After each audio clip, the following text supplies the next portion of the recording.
Donc 14 juin, simplement pour marquer ce moment.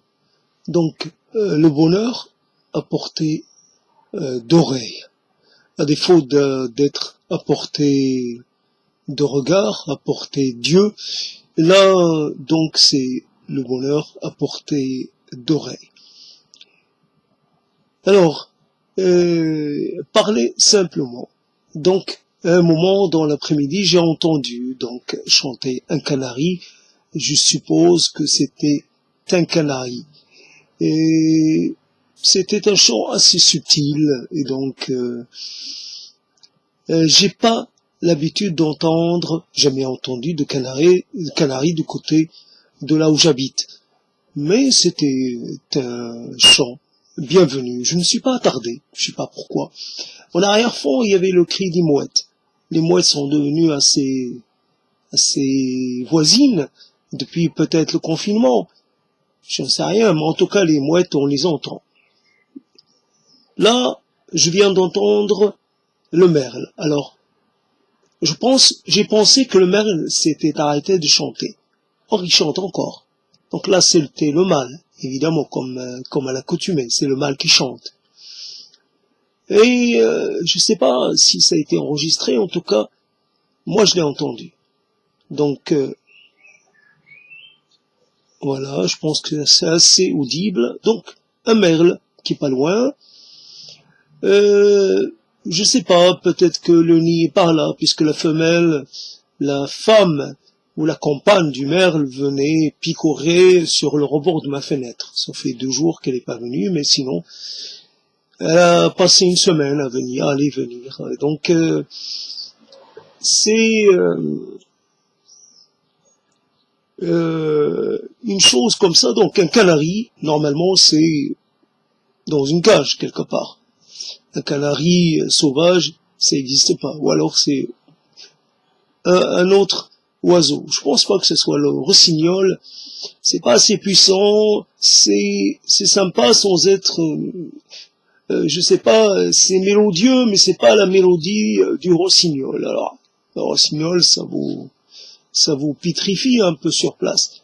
Le canari, c'est un peu plus fin, un peu plus subtil, moins dans la puissance. C'est comme ça que je pourrais dire. Alors, on risque de me tromper, mais bon, je l'ai dit. Donc, il y a une chose qu'elle a envie de partager avec d'autres. C'est vrai, c'est une chose quelconque, mais commune, on pourrait dire, mais rare, exceptionnelle tout de même, en ville, pouvoir entendre de chez soi, alors que je suis enfermé, je sors pas. La fenêtre qui est ouverte, souvent, ce sont les voix des hommes que j'entends. Les hommes, femmes, les humains. Ça m'intéresse pas tant que ça. Surtout qu'il y a des voix qui sont pas très mélodieuses, alors je suis un peu gêné. Mais là, les oiseaux, même les mouettes. Alors, je sais pas, tout à l'heure, il y avait une sorte de rire. Alors, je dirais quoi? La mouette rieuse? Je sais pas, peut-être qu'il y a deux espèces de mouettes qui sont pas loin, qui nichent sûrement pas loin. En tout cas, j'entends les mouettes la nuit. Bien, elles se parlent, elles conversent, quoi. Il y a une sorte de discussion comme ça, au milieu de la nuit, vraiment. Et là, donc, on est à trois familles d'oiseaux, puis après on passe à la famille des, donc tout à l'heure, donc la femelle du rouge-queue venait, donc c'est elle qui vient. Elle c'est la régulière. Vraiment, elle est là tout le temps. Elle est là même quand la fenêtre est presque fermée, elle arrive. Donc elle suit un peu l'habitude des moineaux quand ils étaient nombreux à une époque. Les moineaux rentraient par la petite ouverture laissée et puis ils descendaient sur le rebord de la fenêtre pour manger ce que je leur avais laissé. Mais là, ils le font plus, ou après, je le vois pas, mais ils sont beaucoup moins hardis. Tandis que la femelle du rouge-queue, d'après ce que j'ai pu identifier, mais je vois pas bien, donc je risque de confondre. En tout cas, c'est difficile, cette famille de passereaux, là, rouge-queue, rouge-gorge, pas un peu difficile. Quoique le rouge-gorge, c'est bien facile à identifier à cause de cette tache, là, un peu couleur cannelle, c'est assez identifiable. Et donc là, le bonheur à portée d'oreille, et un peu le voyage. Il y a bien sûr, tout à l'heure, il y a eu les hirondelles. Elles sont parties, je ne les ai pas entendues longtemps. Mais les hirondelles, c'est le voyage, tout de même. Là, j'entends, là, c'est la femelle. C'est la femelle du rouge-queue qui vient de pipier, qui vient de faire ses, je sais pas, ses trémolos, ses trémolos. Donc, elle vient de faire ses...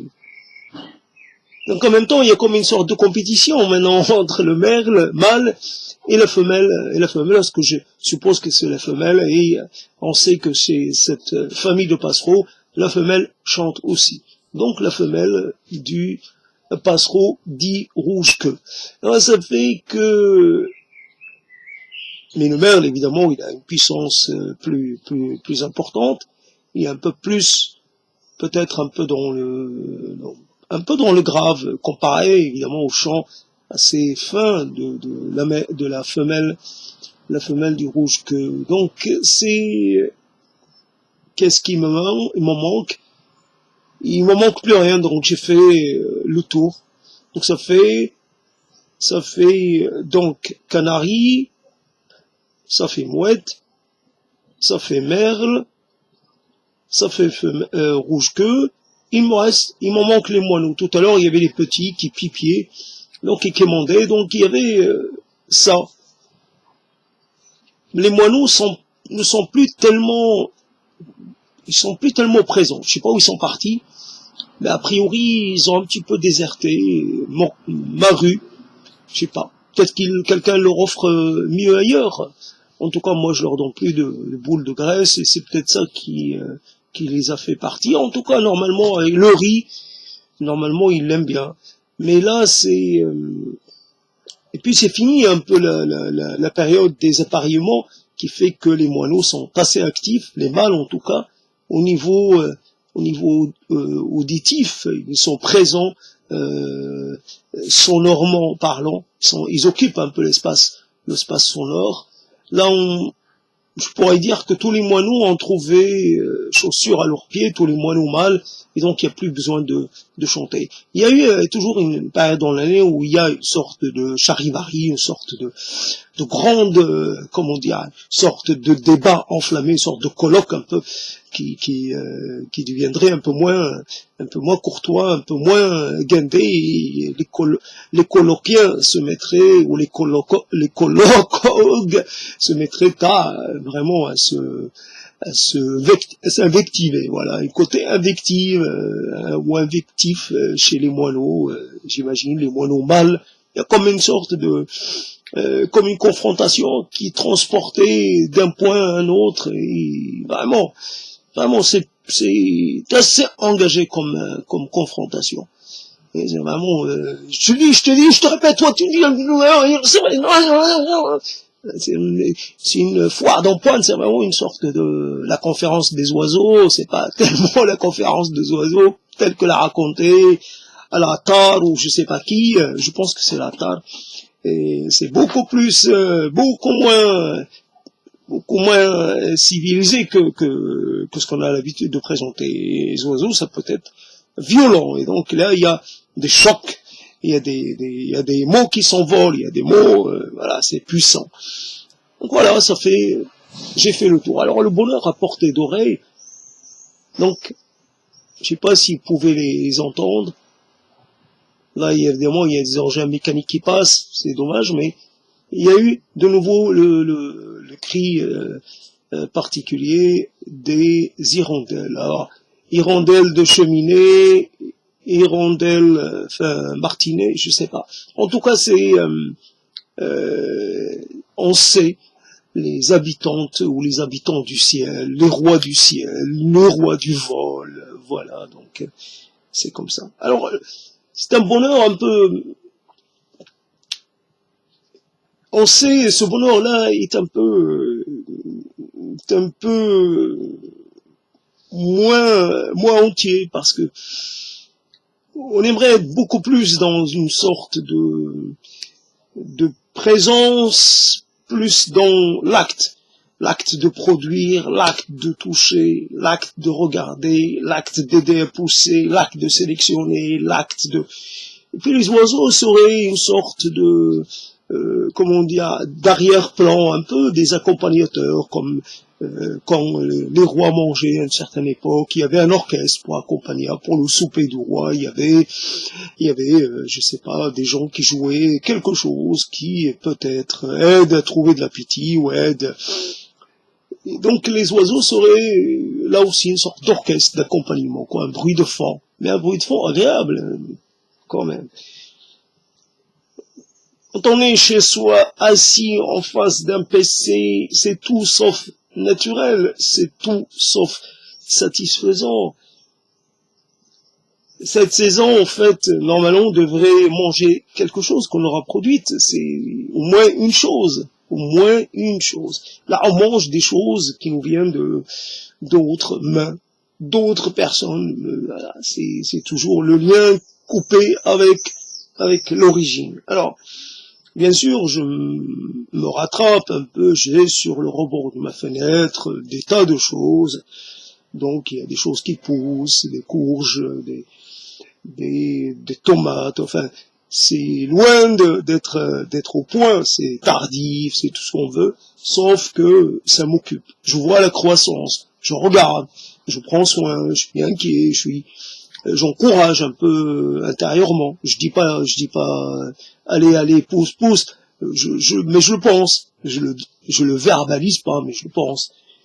Mais hier, j'ai transféré, j'ai fait tout une sorte de transportement de plantes, j'ai changé des plantes et je me suis finalement, j'ai traumatisé quantité incroyable de plantes, je sais pas pourquoi je suis comme ça. Au lieu de faire ça un peu chirurgicalement, et d'y aller doucement et d'essayer de séparer les racines des uns et des autres, ben je tranche dans le vif. Et ça peut, il y a des plantes qui arrivent finalement à récupérer un état, en tout cas extérieur, presque comme avant. Il y a des plantes qui sont un peu aujourd'hui de plantes qui sont dans un état de mort déjà bien. On voit que quelque chose que j'ai raté, j'ai pas compris. Normalement, un pied de courge, ça fait des racines. Là, je sais pas, je pensais que ça s'enracinait pas. Alors ça pénétrait très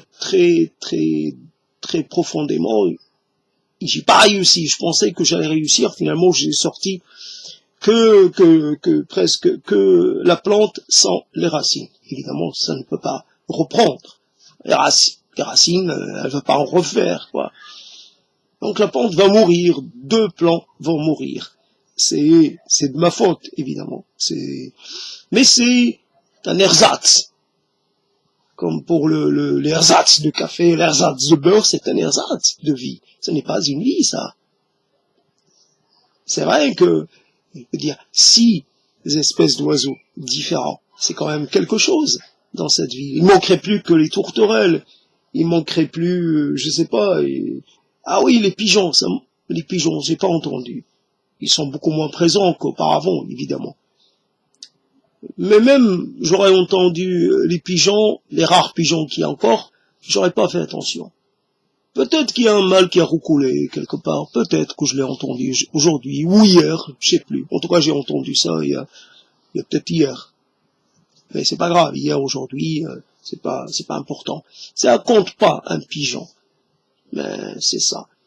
Même une tourterelle, alors pire que le pigeon bisé en ville, c'est la tourterelle. Elle a un chant, le chant du mâle, et d'une tristesse, et surtout que le mâle se chante quand tout le monde s'est tu, quand tous les autres mâles se sont tus.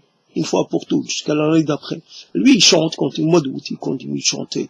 Évidemment, il chante dans les beaux quartiers, et c'est, d'une certaine façon, il nous fait justice. Il va embêter le riche, peut-être la personne ultra riche qui habite, voilà, qui a de beaux arbres. Et là, c'est évidemment, la tourterelle apprécie les arbres. Donc, mais il m'arrive d'entendre des tourterelles aussi, pas loin en face de chez moi, de les entendre de l'autre côté. Mais c'est rare. Ce n'est pas très fréquent. À l'époque où je voyais un pigeon ramier posé sur une antenne de télé. Et à l'époque où je voyais. Donc c'est comme ça, on apprend aussi qu'il faut savoir un peu se satisfaire de ce qu'on a encore, je peux entendre, c'est déjà pas mal. Je vois plus tellement, c'est comme ça. Là, de nouveau, c'est vrai que le chant des hirondelles ou des martinets, peu importe, c'est un chant qui m'a toujours accompagné, comme celui des mouettes, mais plus que les mouettes, celui-là. Les mouettes, c'était, à une époque, ça venait pas trop près des maisons, ça restait du côté du port, du côté de la falaise. Mais là, aujourd'hui, maintenant, ces temps-ci, les mouettes viennent même nicher sur les toits des maisons, etc. Mais par contre, les martinets, c'était fréquent. Donc ça occupait le ciel. Alors, vraiment, c'était une présence saisonnière. Voilà, c'était la règle. C'était comme ça chaque année. Voilà donc un petit, comment dire, je sais pas comment je l'ai appelé, bon, en tout cas, c'est un petit bonheur. Là, je suis un peu revenu. J'ai un peu élargi le champ. En fait, je voulais juste parler simplement et courtement. Mais j'ai un peu rallongé, donc ce qui fait que je me retrouve à déborder sur autre chose, d'autres considérations. Et c'est, même si j'aime pas trop ma voix, quand je l'entends, et je trouve qu'il y a une sorte d'intonation dans ma voix qui me plaît pas, un peu enrouée, mais en même temps, j'entends ma voix et je fais des effets pour ne pas entendre ma voix dans une certaine certaines registres, dans certaines de ces comment dire, je reconnais ma voix évidemment, mais surtout il y a une sorte d'intonation, une sorte de que j'aime pas trop, donc j'essaie de couvrir. Mais quand j'écoute ce qui a été enregistré, ben je retrouve pas cette petite presque ce sous c'est-à-dire qu'il y a un registre et un sous-registre.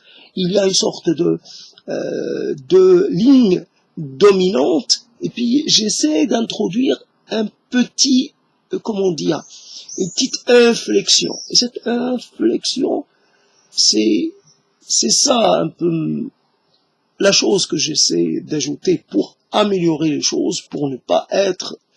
Mais cette chose-là, elle se retrouve un peu compressée, elle se retrouve un peu avalée par l'enregistrement. C'est toujours comme ça, hein. Un enregistrement, ce n'est pas fidèle.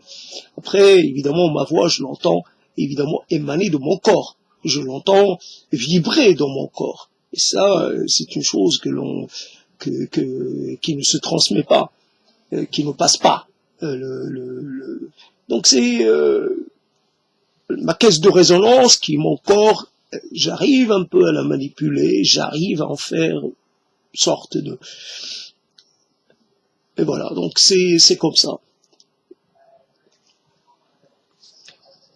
Il faut accepter les choses, il faut pas non plus... c'est déjà pas mal de pouvoir se parler comme ça en l'absence des autres. Bon.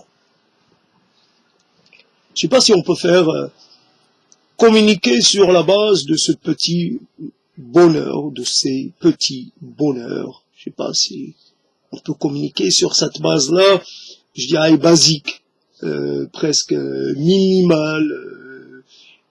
C'est vrai que c'est facile, on peut facilement s'accorder sur ces choses-là. Il y a pas, il y a pas de risque de se retrouver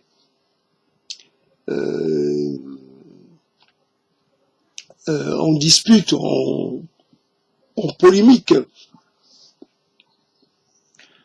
Il y a beaucoup de gens évidemment qui seraient très contents. Plus il y a d'espèces aviaires ou pas en ville, mieux c'est la ville un peu qui revient, c'est un espace qui redevient un peu tel qu'il a été à un moment donné. C'est un espace qui a été pris à la nature, donc à la diversité. C'est un espace qui est devenu celui des hommes, mais normalement, à l'origine, il était partagé. Voilà, donc un espace partagé, de plus en plus partagé. Une notion intéressante que j'ai finalement ramenée ici et qui n'est pas, et dont je ne suis pas le découvreur ou l'inventeur plutôt, évidemment. En tout cas, c'est comme ça que je vais finalement terminer cette prise de parole. Évidemment, je pourrais être un peu, comment dire,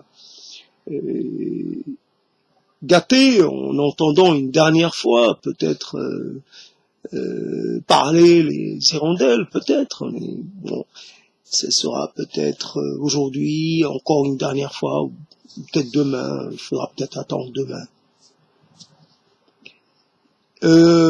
Finalement, on n'impose rien aux oiseaux. Les oiseaux font parce qu'ils ont envie de faire. Quelquefois, c'est vrai, je sais pas si la femelle rouge queue, je sais pas si parce que je les donne à manger à des moments importants, à des moments clés de sa vie de mère. Peut-être que ça fait qu'elle habite pas loin. Donc, que quelque part, quand elle chante, elle revendique un peu sa propriété sur ce morceau d'espace qui lui permet justement de tricher, enfin de ne pas subir la loi qui veut que, bon, évidemment, un espace en ville, c'est pas très riche, ça offre pas beaucoup d'opportunités, il n'y a pas tellement d'insectes en ville, surtout pour un oiseau diurne, la rigueur le soir, les lampadaires, etc. Mais bon, de là à voir revenir les chauves-souris, c'est loin. Les chauves-souris, quand on entend un peu le vol, qui est un vol silencieux, mais on arrive à l'entendre, ou alors à sentir les vibrations d'air. C'est assez intéressant. Quand la chauve-souris passe au-dessus de votre tête, évidemment, il n'y a aucune chance pour qu'elle vous rentre dedans, mais elle passe au-dessus de votre tête et vous sentez ce petit déplacement d'air et ça vous fait plaisir. Et évidemment, beaucoup de choses font plaisir. Des choses simples, très simples, mais ça fait plaisir.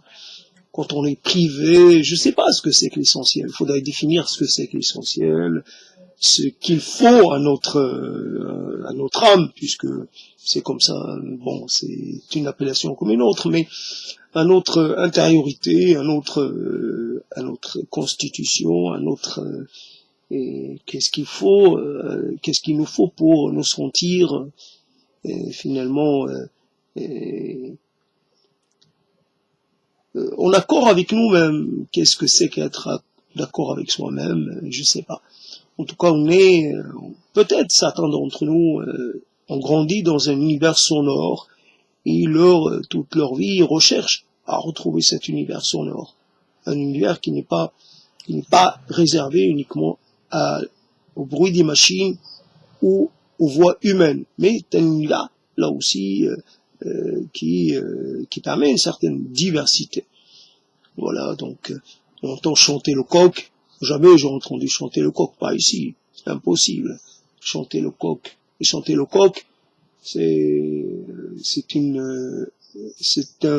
un luxe, une chose extraordinaire, c'est totalement improbable en ville. Alors, chanter le coq, ça doit être intéressant. Coq chante et ça vous fait revenir à votre enfance. Donc on vous posait la question, mais pourquoi le coq il chante à telle heure ou telle heure? Il chante presque à heure régulière. Pourquoi est-ce qu'il chante seul dans un coin? Il chante. Et vous vous rendez compte que le coq, en grandissant, vous apprenez un peu. Et vous commencez à essayer vous avez appris que un coq chante parce qu'il y a un autre coq qui chante. Donc, et vous voyez que ça, un coq, ça répond à un autre coq, etc., etc. Il y a comme ça une chaîne. Et vous voyez que les choses, un peu, vous commencez à comprendre un peu la relation entre que les choses apparaissent parce qu'il y a une cause, des choses comme ça. Vous faites une petite expérience comme ça. Puis, alors j'ai du mal à penser qu'un coq puisse réveiller des gens, puisque moi, ayant grandi dans un espace sonore dans lequel il y a des voix nocturnes, vraiment puissantes, il y a l'appel à la prière, mais surtout, il y a tout un long moment consacré à des tas de choses, prières et tout. Ça dure un moment. Et moi, qui n'étais plus habitué à ça quand je suis rentré, la première nuit, ça m'a réveillé. Mais la deuxième nuit, rien. J'étais déjà dans le bain. Et c'est comme ça avec le coq. Je pourrais être réveillé la première nuit, mais après, donc, c'est ça. Déjà avoir en soi cette prédisposition à s'intégrer dans un espace sonore qui pourrait déranger. Certains qui dérangent, certains bien entendu, voire les affaires afférentes à ce type de situation. C'est donc petit bonheur. Donc discuter, peut-être pour revenir à l'essentiel. Mais après, on peut toujours discuter de ce qu'est l'essentiel et ce qui est finalement le pas essentiel, l'accessoire ou le secondaire ou le surnuméraire ou l'excédentaire ou je sais pas quoi. Ou finalement, la chose qui n'a pas d'utilité et qui vous fait un peu perdre de vue l'essentiel. Vous vous perdez dans dans votre recherche de la multiplicité, alors que vous devriez vous concentrer sur quelques éléments. Voilà, simple. C'est marrant, j'ai chassé un moucheron, je pense, et ça m'a fait un peu rappeler cette image d'Obama chassant une mouche qui était rentrée à l'intérieur du bureau ovale, et quelque part, je pense que c'était le bureau ovale, en tout cas la Maison Blanche, vraiment très profond, et Obama ce jour-là recevait quelqu'un, il y avait une mouche qui le gênait, donc il l'a chassée. Donc une mouche un peu sacrilège, une mouche un peu lèse-majesté, quelque part. Voilà, c'est vrai, le bruit des mouches, quand vous avez l'été, à un moment, les mouches commencent à tournoyer au centre de la pièce et elles font un bruit, c'est vrai, ça vient aussi se poser sur vous et ça vous pique, ça vous fait mal. Donc ça peut vous réveiller, ça peut vous empêcher de vous endormir. Mais en même temps, il y a un bruit, une sorte de zinzement. Et c'est un truc comme ça, évidemment, beaucoup moins grave. Alors c'est le bruit des ailes peut-être, je sais pas, le bruit du vol. Et ça marque, ça indique l'été, ça indique les journées chaudes, ça indique un moment, voilà. C'est les cycles, c'est les saisons, c'est la cyclonité, c'est le retour, les récurrences, le passage du temps, mais en même temps, le temps qui s'en va, mais en même temps qui revient. C'est une permanence dans une sorte d'impermanence, ou c'est une impermanence d'une sorte de permanence, peu importe comment on place les choses. Je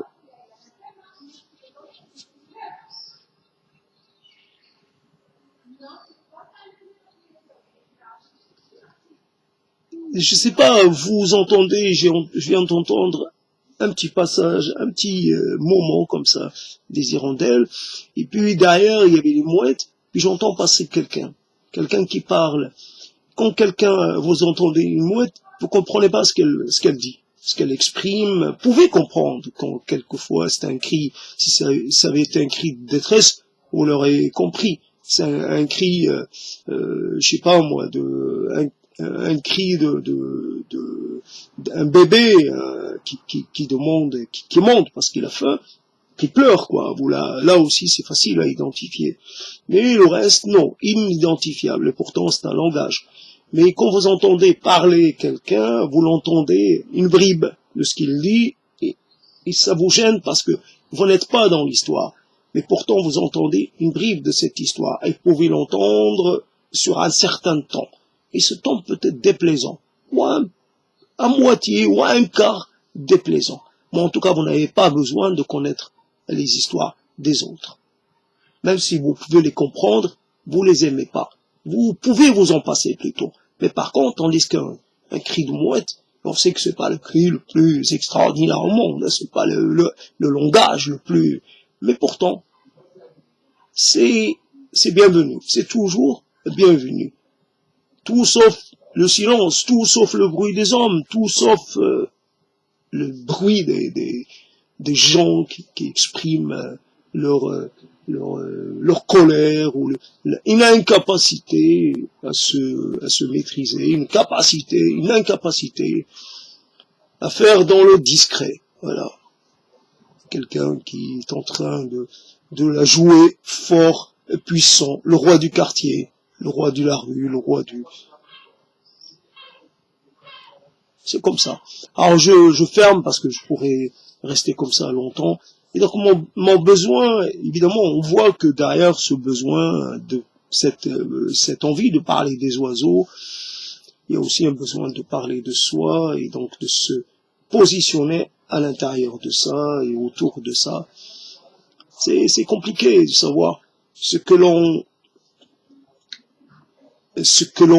veut faire de soi, de sa vie, de ce qui reste, de ce que l'on est, de ce qu'on représente, ce que l'on finalement montre aux autres. Moi, je suis un monstre.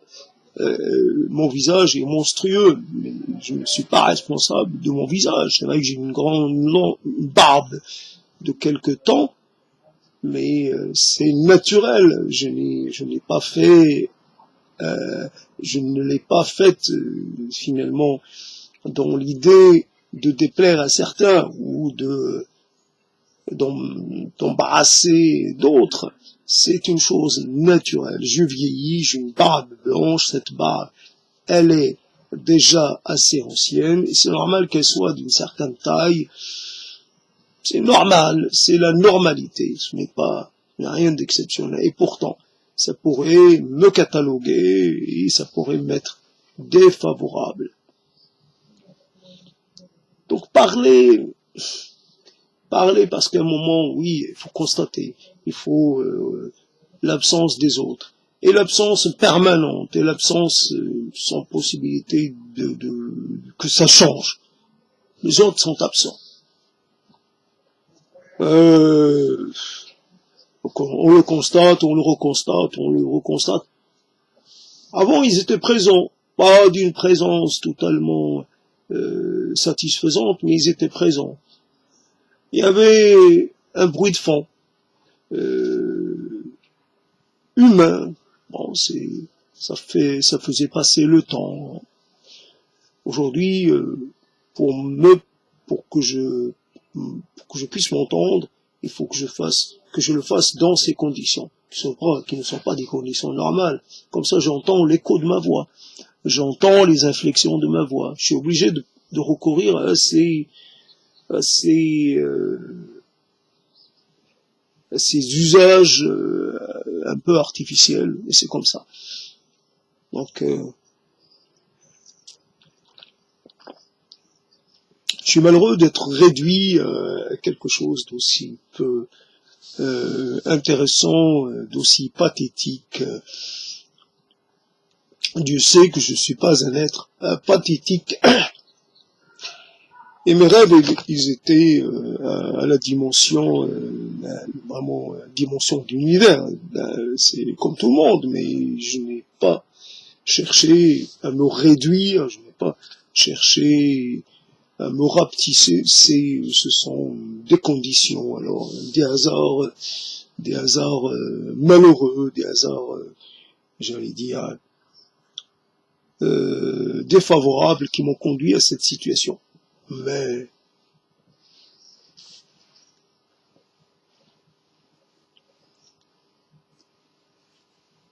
c'est comme ça. Alors on fait l'expérience qu'ont fait d'autres humains, euh, d'être dans une situation un peu contradictoire. On a une chose et pour continuer de l'avoir, on doit sacrifier autre chose. C'est comme ça. Un certain confort, mais en face, il y a un prix à payer. Il y a toujours un prix à payer. Une vie qui se prolonge, mais en même temps, l'espoir qui se fait de moins en moins, de moins en moins, de moins en moins possible, de moins en moins logique, de moins en moins, je sais pas, il n'y a pas grand-chose à attendre. Et pourtant, il faut continuer de nourrir ce corps, il faut continuer de lui apporter quelques soins, évidemment.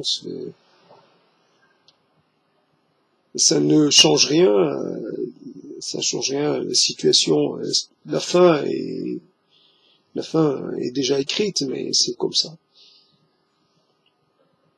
Alors c'est toujours l'histoire avec les mots, c'est que on puise dans une sorte de fourre-tout, je sais pas quoi, et on sort un mot, une expression, et cette expression n'est pas de soi. Quand je dis la fin est déjà écrite, ce n'est pas moi qui le dis. Je l'emprunte de quelque part. C'est comme si j'ouvrais un tiroir et je sortais une chose.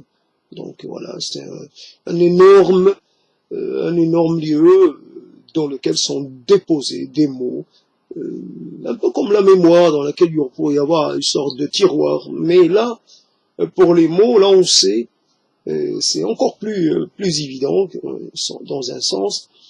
Je dis l'histoire est déjà écrite, la chose est dite. Là aussi, par rapport à cette référence, un peu dans ce débat qui était un débat assez prenant, assez engagé il y a quelque temps, c'était celui de la prédestination ou pas.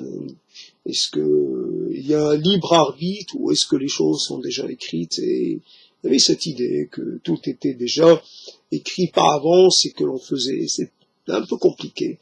Donc quand on dit l'histoire est déjà écrite, on peut aller un peu dans ce sens-là, mais en fait, ce n'est pas tout à fait ça. Donc l'histoire est écrite, mais dans les gros, dans les pas en détail, pas, on peut toujours changer. Alors évidemment, le titre est le même, mais comme quand on fait un montage, on sait qu'on peut changer un peu, on peut, en montant un film, on peut lui donner une orientation différente. Donc le montage est important, même si les scènes sont les mêmes. Donc on peut, dans l'ordre des choses, comment on relie certaines choses les unes aux autres, comment on travaille peut-être avec le flashback, comment... Après, on peut, donc, dans les grandes lignes, c'est... Mais après, tout est... c'est pas tout à fait tout est dans le détail, mais le détail est important. Alors je vais mourir, mais en attendant, je vais, comme quelqu'un qui pourrait dire, je partirai pas seul. J'emmènerai quelques-uns avec moi dans la mort. N'importe quoi, je pourrais dire, je sais pas, avant de partir, je pourrais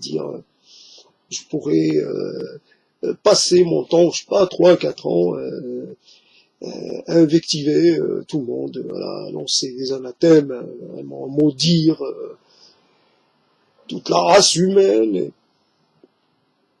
etc. Et peut-être aussi à m'en prendre aux dieux, et pourquoi. Je pourrais tout faire, mais je pourrais aussi choisir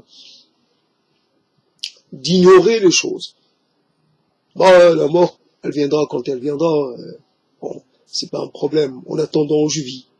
En attendant, je vis, mais mon corps, lui,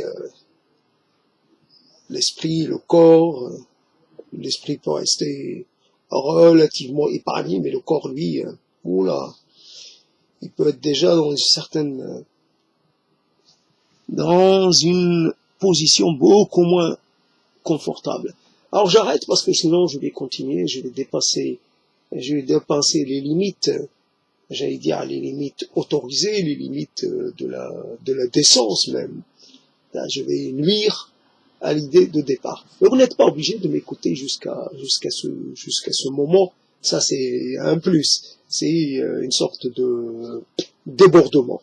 Voilà, je débordais, donc c'était juste voilà. Et bon, je suis un peu un habitué de débordement, des choses comme ça. Mais pourquoi pas, débordant.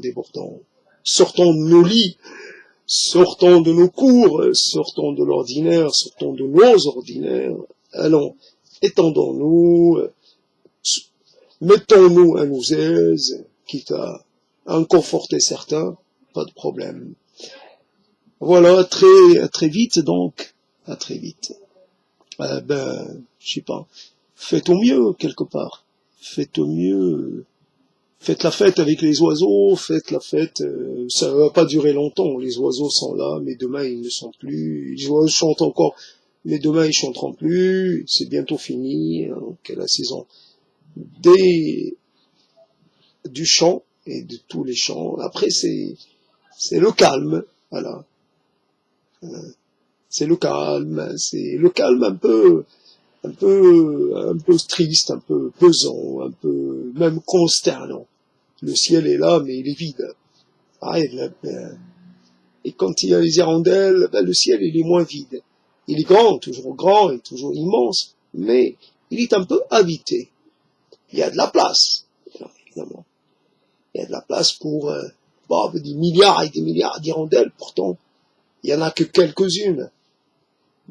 Ces quelques-unes, elles produisent un effet sur nous, elles nous font du bien. Pour ceux qui, finalement, y prêtent l'oreille, y prêtent attention. Alors, prêtez attention à ce qui est dans votre environnement. Ce n'est pas un conseil, c'est juste une chose comme ça. Ou ayez l'oreille un peu ouverte, et la capacité, comme pour cette histoire, la capacité de s'émerveiller ou de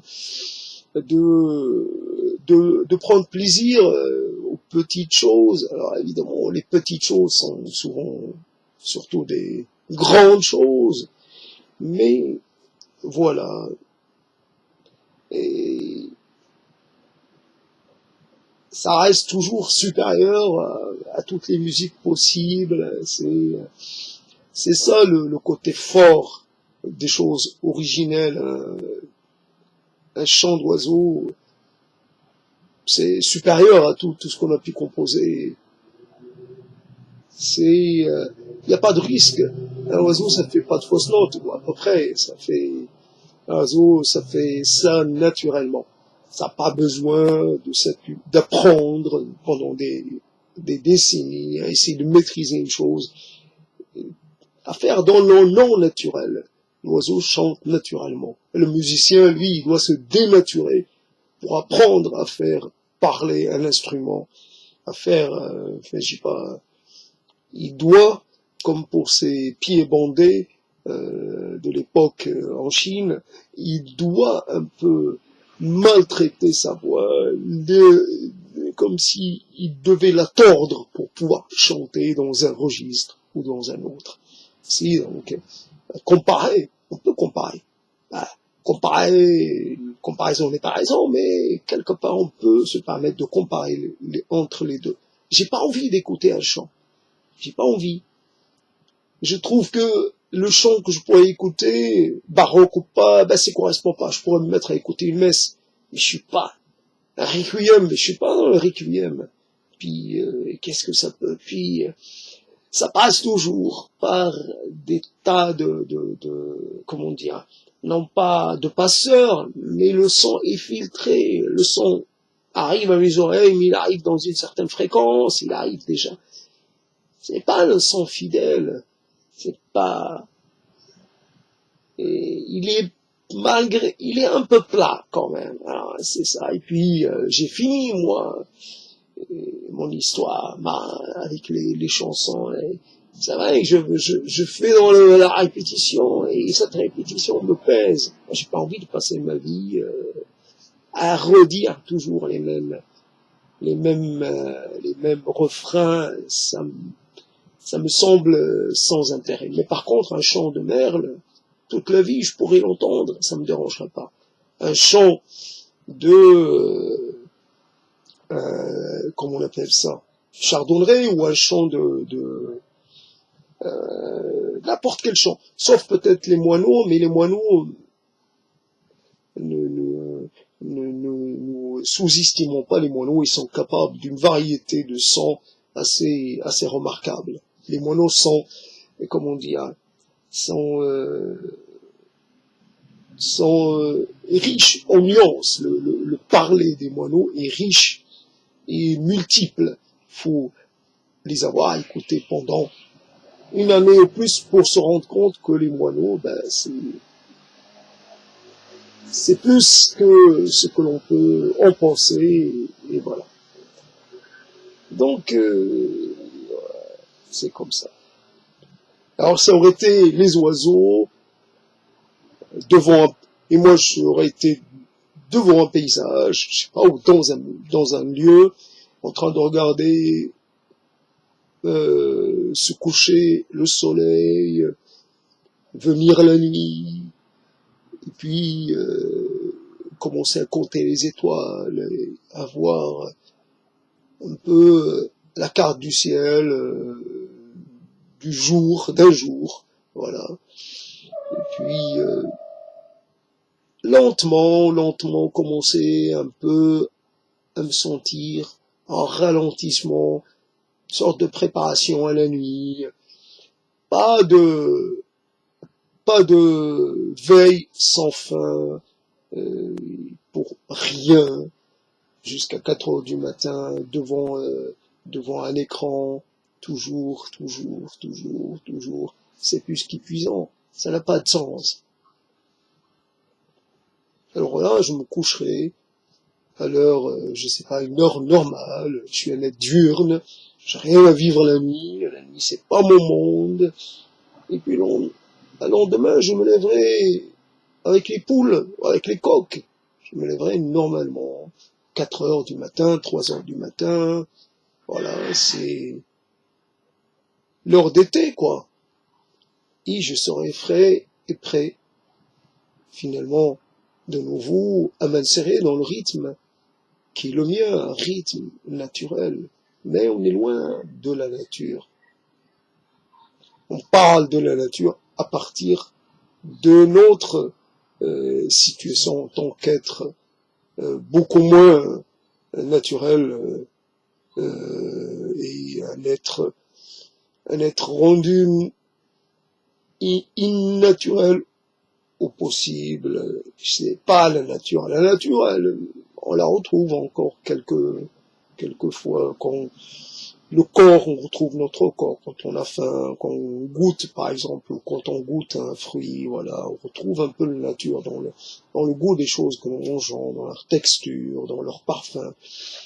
Mais sinon, la plupart du temps, on le passe avec des choses qui n'ont rien à voir avec la nature, des choses transformées, ultra transformées, des choses qui parlent de la nature, mais toujours à partir d'une situation non naturelle. Je regarde la nature à partir d'un écran. Toujours une nature, peut-être une nature qui ne correspond pas à la nature vraie, une nature mise en scène, montée, une nature interprétée. Voilà, c'est ça. C'est, je sais pas. C'est toujours compliqué cette histoire, hein. C'est jamais évident. Je rappelle que c'est la saison de l'éthique, et l'éthique, ça vous ramène un peu sur Terre, l'éthique, la maladie de Lyme, et d'autres petits soucis majeurs. C'est ça, le rapport avec la nature, c'est pas un rapport simple. Et on fait pas une sorte d'idéalisation, encore moins une divinisation de la nature.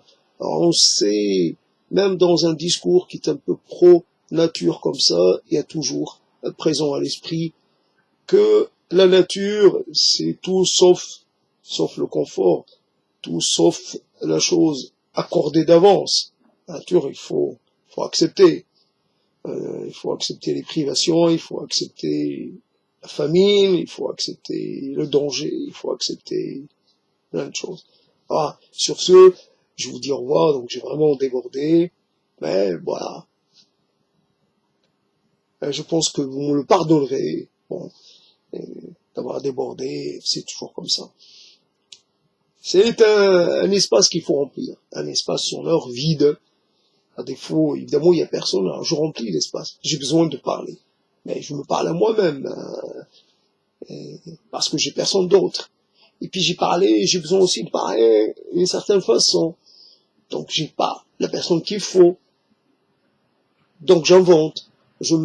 Finalement, je me fais mon propre interlocuteur. Je me divise. C'est comme ça. Donc à bientôt.